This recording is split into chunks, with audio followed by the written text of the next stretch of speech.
भक्तों 2 नवंबर 2025 देवउठनी एकादशी के दिन पूजा पाठ व्रत भले ही मत करना, लेकिन साल की सबसे बड़ी एकादशी देवउठनी एकादशी पर यह एक गुप्त चीज बिना किसी को बताएं चुपचाप जरूर खा लेना। खाने मात्र से ही आपके जीवन में चल रही समस्त परेशानियों से छुटकारा मिल जाएगा। आपके जीवन में जो भी समस्याएं चल रही हैं, धन को लेकर या फिर किसी कारोबार को लेकर, वह हमेशा के लिए समाप्त हो जाएंगे और आपके घर में श्री हरि विष्णु और माता लक्ष्मी की कृपा से इतनी धन दौलत आएगी, इस संभाल नहीं पाओगे। आने वाली 7 पूछते भी बैठे बैठे खाएंगे, पीढ़ी दर पीढ़ी करेंगे। रूपों पैसों पर राज बैंक बैलेंस बढ़ता चला जाएगा, वह कभी खत्म होने का नाम नहीं लेगा। आपके घर में जो भी दोष हो, पितृदोष, राहु दोष, काल सर्प दोष, सब हमेशा के लिए दूर हो जाएगा। देखिए भक्तों, बात ऐसी है कि हमारा काम तो है सिर्फ सही सलाह देने का। हम तो केवल सलाह ही दे सकते हैं। अब आप इसको मानना या ना मानना आपकी मर्जी, लेकिन भक्तों हम तो यही कहें कि अगर मान लोगे तो आपका बेड़ा पार हो जाएगा। भक्तों, 2 नवंबर को पड़ने वाली एकादशी, यूं कहें कि देवउठनी एकादशी, बहुत ही विशेष और फलदायी मानी जाती है, क्योंकि इस दिन व्रत और पूजा करने के साथ साथ यह एक गुप्त चीज खाने मात्र से जीवन में चल रही समस्त परेशानियों से छुटकारा मिल जाता है। भक्तों, देवउठनी एकादशी के महत्व की बात करें तो देवउठनी एकादशी, प्रबोधिनी एकादशी हिंदू धर्म की अत्यंत महत्वपूर्ण एकादशी मानी जाती है। यह कार्तिक मास के शुक्ल पक्ष की एकादशी तिथि को मनाई जाती है। इस दिन को देवोत्थान एकादशी, प्रबोधिनी एकादशी या देवउठनी 11 के नाम से भी जाना जाता है। आइए विस्तार से जानें इसका महत्व, कथा और धार्मिक मान्यता। देवउठनी एकादशी का धार्मिक महत्व। हिंदू मान्यता के अनुसार इस दिन भगवान विष्णु जी 4 महीने की योग निद्रा शयनावस्था से जागते हैं।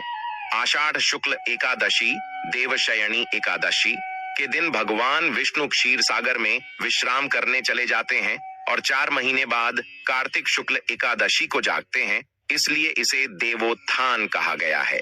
इन 4 महीनों को चातुर्मास कहा जाता है, जिसमें भगवान विश्राम अवस्था में रहते हैं। इस दौरान विवाह, मांगलिक कार्य, गृह प्रवेश, व्रत उत्सव आदि कार्य नहीं किए जाते। देवउठनी एकादशी के दिन से ही ये सभी शुभ कार्य पुनः आरंभ हो जाते हैं। इस व्रत से व्यक्ति अपने जीवन के पापों से भी मुक्ति पा सकता है। ठीक उसी तरह देवउठनी एकादशी के दिन यह चीज खाने से जीवन में सुख, शांति और समृद्धि आती है और आपकी समस्त मनोकामना पूर्ण होती है। वैसे तो देवउठनी एकादशी का व्रत फलाहार रखा जाता है, लेकिन अगर देवउठनी एकादशी की रात एक विशेष चीज खा लेते हैं तो आपके घर में धन संपदा इतनी बढ़ जाएगी कि वह कभी समाप्त नहीं होगी। यह उपाय बहुत ही सरल और चमत्कारी है, जिसे अपने जीवन में जरूर लागू करना चाहिए।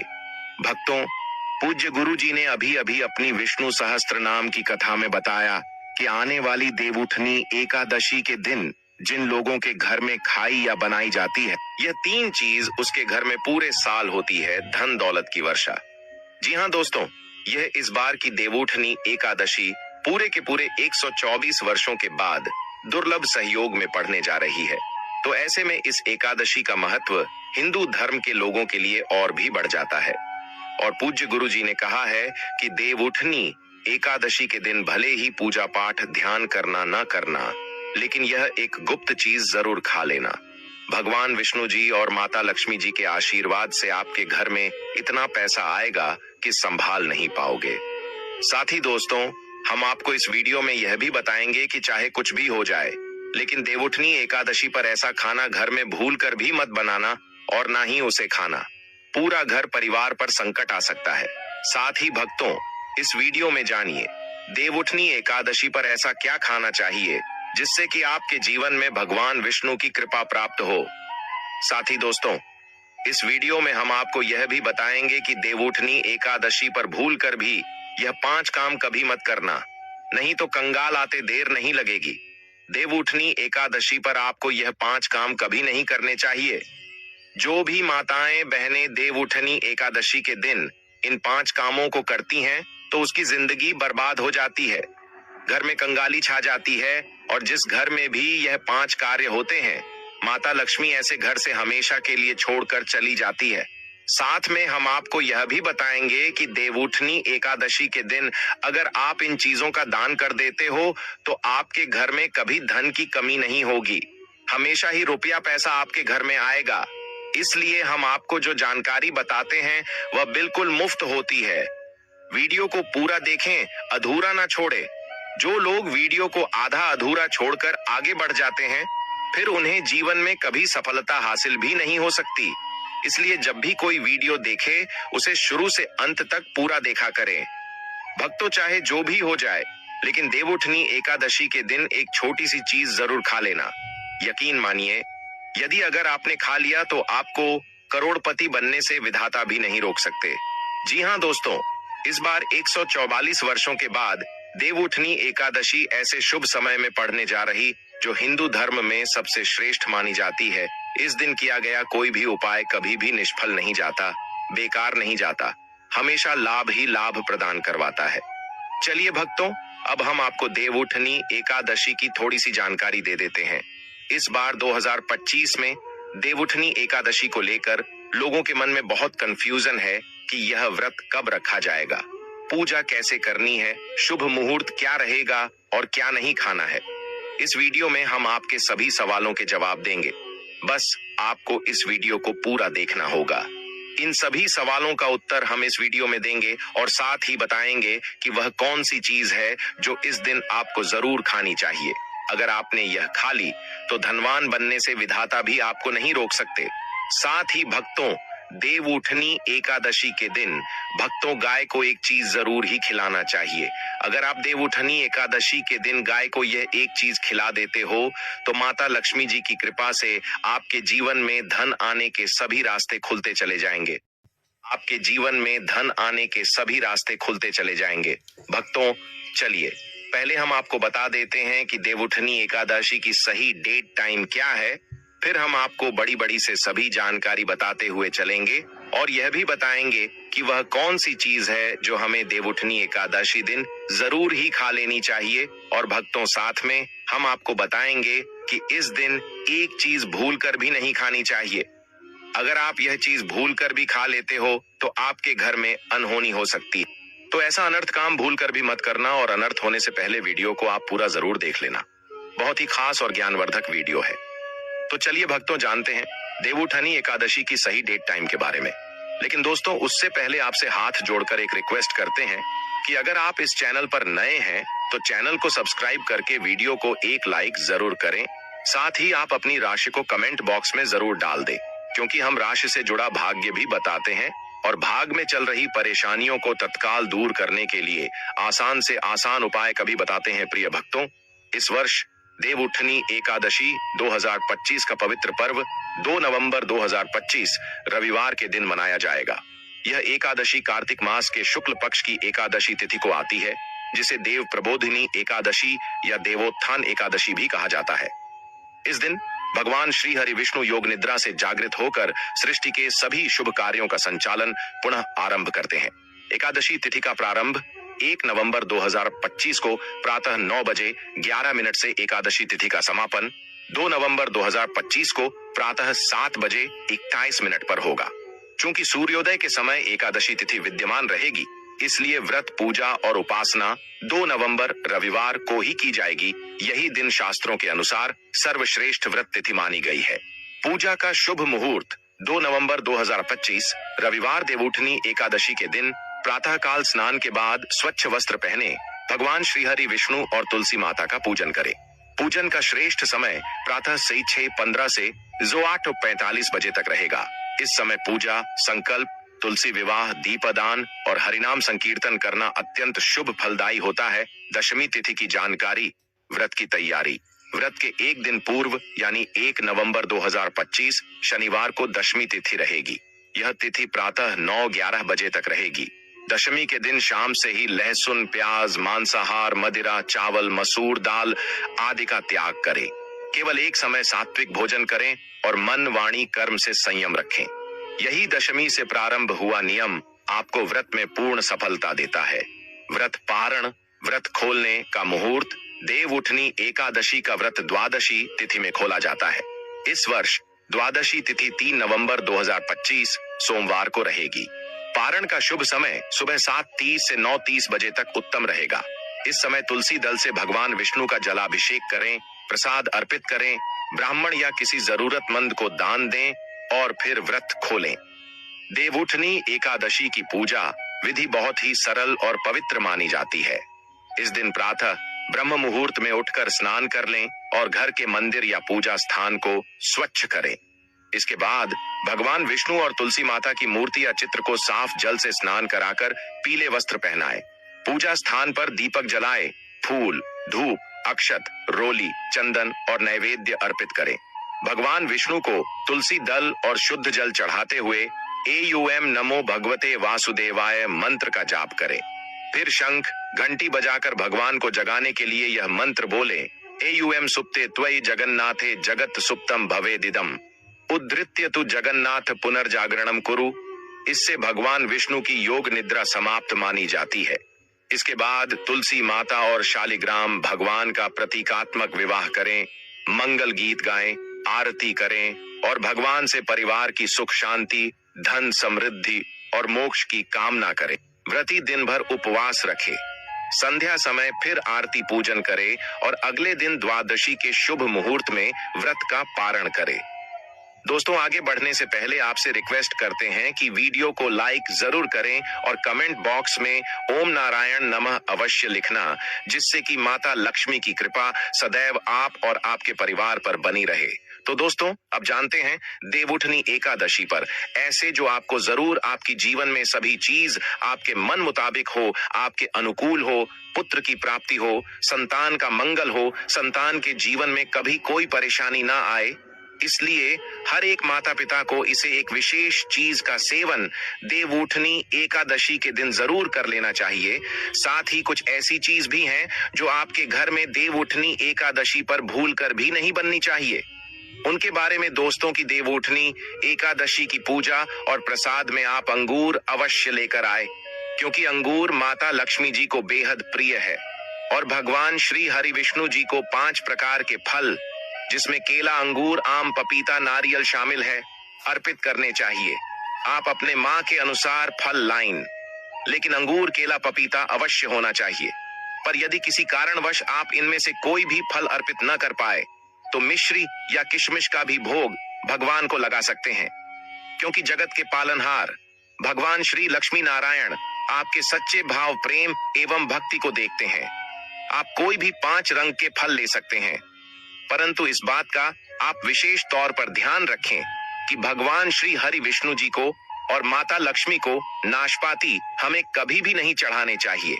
इससे धन का नाश होता है, क्योंकि इस फल के नाम से ही अर्थ निकलता है नाश करने वाला फल।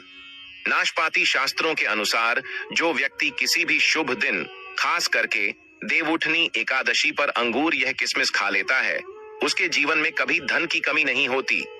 देवउठनी एकादशी के दिन अंगूर में साक्षात माता लक्ष्मी का आशीर्वाद विद्यमान होता है, माता लक्ष्मी का आशीर्वाद होता है।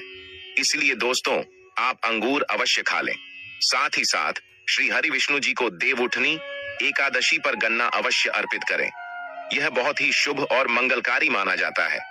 पर यदि आपको इस समय गन्ना ना मिले तो आप गुड़ और चने की दाल का भोग भी भगवान श्री हरि विष्णु को अर्पित कर सकते हैं। साथ ही साथ यदि गणना अथवा गुण इस दिन आप खा लेते हैं तो आपके जीवन में कभी भी धन की कमी हो ही नहीं सकती। देवउठनी एकादशी के दिन माता लक्ष्मी को 5 रंग की मिठाइयां अवश्य अर्पित करें। साथ ही इस दिन माता लक्ष्मी को मखाने जरूर चढ़ाने चाहिए। जिस तरह मां लक्ष्मी की उत्पत्ति समुद्र से हुई थी, उसी तरह मखाने की उत्पत्ति भी जल से हुई थी। मखाने भी कमल के पौधे से मिलते हैं। धर्मशास्त्रों के अनुसार कमल के फूल और मखाने को बहुत ही शुभ माना जाता है। आप तौर पर मखाने की खीर बनाकर श्री लक्ष्मी नारायण को अर्पित करने से घर में धन धान्य के भंडार भरे रहते हैं। देवउठनी एकादशी की पूजा में भगवान गणेश को जो भी व्यक्ति दूर्वा घास अर्पित करता है तो उसे कोई भी गरीब नहीं बन सकता। ऐसा व्यक्ति स्वयं ही धनी हो जाता है। इस दिन प्रसाद के रूप में दूर्वा घास अवश्य लाना चाहिए और पूरे परिवार को खिलाएं। भगवान गणेश की कृपा हमेशा आपके परिवार पर बनी रहेगी। जो व्यक्ति देवउठनी एकादशी के दिन माता लक्ष्मी को खीर अर्पित करता है तो उसकी कुंडली के सभी ग्रह नक्षत्र उसके अनुकूल हो जाते हैं। उसे धनी होने से कोई भी नहीं रोक सकता। माता रानी को अर्पित करके प्रसाद स्वरूप में पूरे परिवार को यह जरूर खिलाएं, इससे बंद किस्मत के ताले भी खुल जाते हैं। धन संपन्नता ऐश्वर्य उसके जीवन में हमेशा वास करते हैं। आपके आशीर्वाद देती है। माता बड़ी प्रसन्न हो जाती है। भक्तों, शास्त्रों में बताया जाता है कि देवउठनी एकादशी के दिन में सीताफल जरूर खाना चाहिए। सीताफल खाने से 10 ऐसी बीमारियां हैं जो खत्म हो जाती है। माना जाता है देवउठनी एकादशी के दिनों में सीताफल का घर में प्रवेश होना बाद ही शुभ माना गया है, क्योंकि इसमें माता पिता का आशीर्वाद मिला हुआ होता है। माना जाता है भगवान राम के वनवास के दौरान माता सीता ने यही फल खाया था। देवउठनी एकादशी के दौरान उसे दुखों का सामना नहीं करना पड़ता। सीताफल आपको जरूर खाना चाहिए। माता पिता प्रसन्न होती है और आशीर्वाद देती है। लेकिन याद रहे, जब देवउठनी एकादशी बुधवार के दिन पड़ जाए तो बैंगन की सब्जी मत खाना, पाप लगेगा। बंद जूस नहीं पीना चाहिए। तो याद रखें, उसमें नमक ना डालें, नहीं तो व्रत टूट जाएगा। साथ ही साथ जूस में बर्फ भी नहीं डालनी चाहिए। फलों का सदा जूस हम पीने से व्रत सफल होता है। देवउठनी एकादशी पर वह ऐसी कौन सी चीज है जो घर में कभी नहीं बननी चाहिए, नहीं तो पूरा घर बर्बाद हो जाएगा। किसी भी व्यक्ति को ऐसा खाना नहीं खाना चाहिए। ऐसा खाना घर में बनने पर माता लक्ष्मी घर का त्याग कर देती है। भगवान श्री हरि विष्णु क्रोधित हो जाते हैं और पितृ देवता भी आपसे प्रसन्न नहीं होते। इसलिए शास्त्रों के अनुसार देवउठनी एकादशी पर क्या नहीं खाना चाहिए दोस्तों? लहसुन प्याज का खाना कभी भी हमें देवउठनी एकादशी के दिन नहीं खाना चाहिए, क्योंकि इस दिन भगवान श्री हरि विष्णु और माता लक्ष्मी की पूजा का विधान है। और इस बार की देवउठनी एकादशी के दिन कुल 22 तरीके के शुभ मांगलिक योग बन रहे हैं। इसलिए दोस्तों, प्याज का खाना खाता है उसके घर में हमेशा राहु केतु का वास हो जाता है। साथ ही साथ पितृदोष घर में आ जाता है। भगवान शनि भी नाराज हो जाते हैं। और अगर घर में राहु केतु का वास हो जाएगा तो वहां पर माता लक्ष्मी और भगवान श्री हरि विष्णु की कृपा कभी नहीं बरसेगी। एकादशी के दिन आपको चावल भी नहीं खाना चाहिए। तो आप साबूदाने की खीर अथवा मखाने की खीर भगवान को अर्पित करें, और यह बात आपको हमेशा ध्यान में रखनी चाहिए। आप बाकी दिनों में चावल या लहसुन प्याज खा सकते हैं। देवउठनी एकादशी पर लहसुन प्याज का खाना कोई भी मत खाना। छोटे छोटे बच्चे या गलतियां अक्सर कर देते हैं। अक्सर बाजार से डिब्बा बंद खाना खा लेते हैं या कुरकुरे आदि खा लेते हैं जिनमें लहसुन प्याज होता है। इसलिए कम से कम देवउठनी एकादशी के दिन चीजों से दूर रहे। क्योंकि दोस्तों, अगर आप ही सोचिए, आप खास तौर पर देवउठनी एकादशी पर राहु केतु को अपने घर में बुलाएंगे या फिर श्री हरि विष्णु और माता लक्ष्मी को, इसलिए अपने घर को बर्बाद जानबूझकर ना करें कि भगवान श्री हरि विष्णु जी की कृपा प्राप्त करने के लिए, उनका विशेष आशीर्वाद प्राप्त करने के लिए पीली चीज घर में इस दिन अवश्य बनानी चाहिए। जैसे कड़ी पकोड़ा, पीला हवा अवश्य बनानी चाहिए, क्योंकि इस दिन पीला रंग स्वर्ण माना गया है तथा सोने चांदी के समान माना गया है, जिसे हम पीतांबरी कहते हैं। इसलिए आप खुद भी इस दिन पीले वस्त्र धारण करें। इससे आपको भगवान श्री हरि विष्णु जी का विशेष आशीर्वाद प्राप्त होगा। देवउठनी एकादशी तिथि को हमें किसी से भी कर्ज नहीं लेना चाहिए। यदि हम देवउठनी एकादशी के दिन ही किसी से कर्ज ले लेते हैं तो पूरे साल भर हमें कर्ज के तले डूबे रहता है। इसलिए देवउठनी एकादशी का त्योहार आप कर्ज मुक्त होकर ही बना। साथ ही शास्त्रों में यह उल्लेख है कि माता लक्ष्मी उसी के घर में वास करती है जो सच्चे हृदय से माता रानी को बुलाता है। माता लक्ष्मी मंत्र एक मिश्री के टुकड़े से भी प्रसन्न हो जाती है। बस आपके मन में सच्ची श्रद्धा होनी चाहिए। भगवान भी कहते हैं कि कर्ज लेकर धार्मिक तीर्थ यात्रा, धार्मिक पूजा अनुष्ठान नहीं मानना चाहिए। इससे उल्टा जीवन में दोष उत्पन्न होते हैं। तो आपकी कोई भी मनोकामना हो, चाहे धन संबंधी हो, चाहे संतान से जुड़ी हो, आपकी हर एक मनोकामना भगवान श्री हरि विष्णु पूर्ण कर देंगे। आपको कौन सी गलतियां कभी नहीं करनी चाहिए? दोस्तों की देवउठनी एकादशी के दिन यह 5 गलतियां कभी नहीं करनी चाहिए। एवं इस दिन पति पत्नी को आपस में दूरी बनाकर रखनी चाहिए। लहसुन प्याज का खाना नहीं खाना चाहिए। सुहागिन महिलाओं को बाल नहीं धोने चाहिए, इसलिए एक दिन पहले ही अपने बालों को धो लें। तुलसी का पौधा, झाड़ू, सुहाग की सामग्री या नमक कभी भी किसी दूसरे व्यक्ति को नहीं देना चाहिए। इससे माता लक्ष्मी नाराज हो जाती है। इस दिन बुजुर्गों के पैर छूने चाहिए। माता लक्ष्मी स्वयं श्री स्वरूप है, इसलिए इस दिन स्त्री का अपमान नहीं करना चाहिए, क्योंकि स्त्री स्वयं लक्ष्मी का रूप मानी जाती है। किसी की बुराई नहीं करनी चाहिए। देवउठनी एकादशी के शुभ दिन पर अगर कोई व्यक्ति आपके द्वार पर कुछ मांगने के लिए आए, तो हो सकता है उसे व्यक्ति के रूप में स्वयं शक्ति स्वरूपा माता लक्ष्मी हो, स्वयं श्री लक्ष्मी नारायण हो, क्योंकि इस दिन घर घर जाकर माता लक्ष्मी भ्रमण करती है और उसी घर में वास बनती है जो सच्चे हृदय वाला हो, जो दूसरों का दुख समझता हो। माता लक्ष्मी साक्षात कन्या स्वरूप है। घर के दरवाजे पर भी आती है, उन्हें खाली हाथ न जाने दे। कन्याओं को मीठा अवश्य खिलाए। माता लक्ष्मी को मीठा भोग अति प्रिय है। अपमान क्रोध का सामना करना पड़ेगा उसे, पर हमेशा मां लक्ष्मी की कृपा बरसेगी। माता लक्ष्मी को लाल वस्तु से अधिक प्रेम है। धर्म शास्त्रों के अनुसार घर का कचरा इस दिन बाहर भूल कर भी ना फेंक, नहीं तो आप कंगाल हो जाएंगे। घर का कचरा अगले दिन बाहर देखना चाहिए, ठीक है ना? अब देखिए, दोस्तों ही समाप्त हो जाता है और घर में सकारात्मक ऊर्जा का वास होता है। जिस घर में गाय होती है, उसे घर से स्वयं वस्तु दोस्त और हमेशा के लिए समाप्त हो जाते हैं, क्योंकि गाय को माता लक्ष्मी का ही रूप माना गया है। गाय के शरीर पर 33 करोड़ देवी देवताओं का वास होता है, इसलिए ध्यान रखें, गाय को कभी भी घर में नारायण बन सकती है और घर में दर्द देवता का वास हो सकता है। इसलिए कोशिश करें कि रोजाना ताजी रोटी बनाकर गाय को खिलाएं। अगर रोटी किसी कारणवश जाए तो उसे अगले दिन ना दें, क्योंकि यह बासी मानी जाती है। गाय को हमेशा ताजा और साफ खाना ही दे। इसके अलावा अगर घर में कोई फल या सब्जी सड़ जाए तो उसे गाय को देने से बच्चे घर की समृद्धि में कमी हो सकती है। गाय को खुश रखने के लिए आप आटे की 11 लोहियां बनाकर उनके ऊपर हल्दी लगा सकते हैं। ऐसा करने से आपके सारे काम आसान होंगे और जीवन में सुख समृद्धि आएगी। गाय के चरणों को स्पर्श करें, इससे आपके सभी दुख दूर हो सकते हैं। अगर संभव हो तो गाय की 7 बार परिक्रमा भी करें, या आपके जीवन में सफलता और खुशियों का संचार करेगा।